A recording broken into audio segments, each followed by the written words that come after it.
To Padma రుచులు. ఈరోజు milk Mysore Pak ఎలా చేసుకోవాలో చూపిస్తానండి.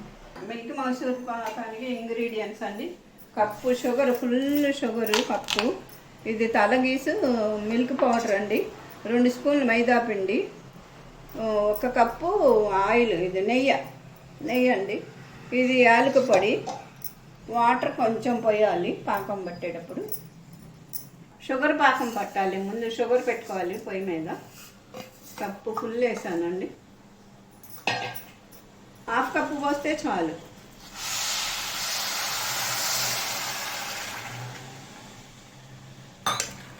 ఇదిగోండి, తీగ పాకం రావాలి, కరగాలి. ఇది యాలక పొడి ముందు వేసానండి, మళ్ళీ తర్వాత ఇదిగో వేస్తాను. యాలక పొడి వేస్తాను, బాగా కరగాలండి. తీగ పాకం వచ్చిన తర్వాత మిల్క్ పౌడరు, మైదా పిండి, నెయ్యి.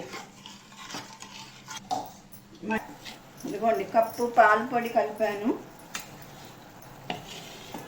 2 స్పూన్స్ మైదా పిండి, నెస్లే ఎవ్రీడే పాల పొడి అండి, దీన్నే వాడతాను పాల పొడి. వేరే కంపెనీ కూడా వాడచ్చు. దీనిలో నెయ్యి కలుపుకోవాలి.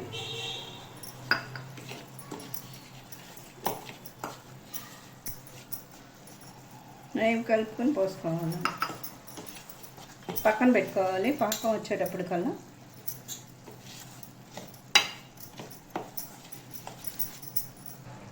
ఇలా తీగ పాకం రావాలండి, పాకం వచ్చేస్తుంది.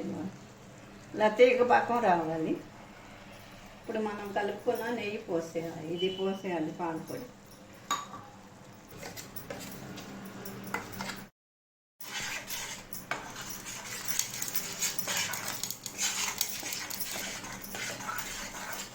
చూడండి, ఇలా బబుల్స్ రావాలి, దగ్గరకు రావాలి.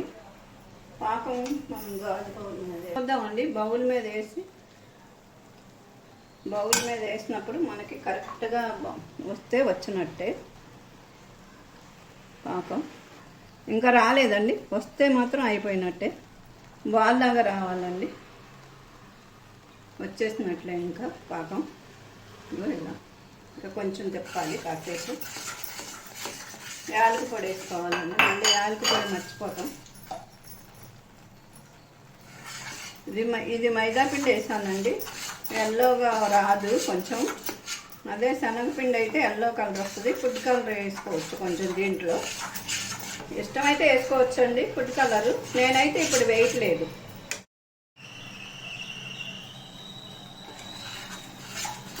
కొంచెం వేసి టెస్ట్ చేస్తున్నానండి, వచ్చేస్తుంది.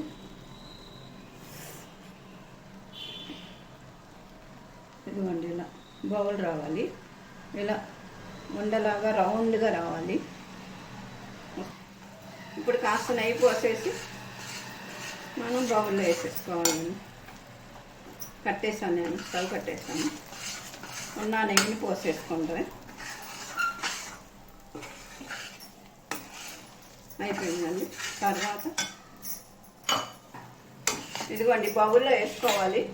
ఈ బౌల్లో వేసేసుకొని మనం 2-3 గంటలు ఆగిన తర్వాత ఇలా సర్దుకోవాలండి. అచ్చు బాగా వస్తుంది.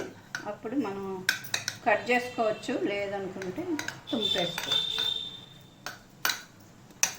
దీని మీద నెయ్యి పోసుకోవాలండి. తిప్పేటప్పుడు పోయాలి, ఇప్పుడు పోసుకోవాలి. ఇలా దీన్ని 2-3 గంటలు ఆగిన తర్వాత పక్కన పెట్టేసుకొని కటింగ్ చేసుకోవచ్చు అండి.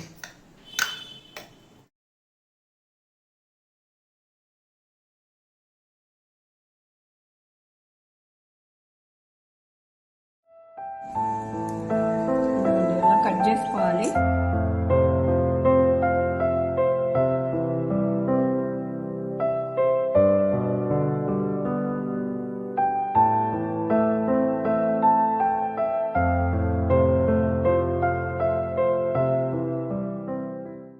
చూసారు కదండి, స్వీట్ షాప్లో చేసినట్టుగానే ఉంటుంది. మనం ఇంట్లో తయారు చేసుకుంటే చాలా మంచిది. వాళ్ళైతే ఎక్కువ నూనె కూడా పోస్తారండి. మనం నూనె పోయకుండా మనం తగ్గించి కొంచెం నెయ్యి వేసుకున్నా పర్వాలేదు, మంచిగా తయారు చేసుకోవచ్చు. ఇప్పుడుగానే చేసుకోవచ్చు అండి ఇంట్లో. కాసేపట్లో 1 అరగంట కూడా పట్టలేదండి, చక్కగా రెడీ చేసేసుకోవచ్చు. ఈ రెసిపీ నచ్చితే లైక్ చేయండి, షేర్ చేయండి, సబ్స్క్రైబ్ చేయండి.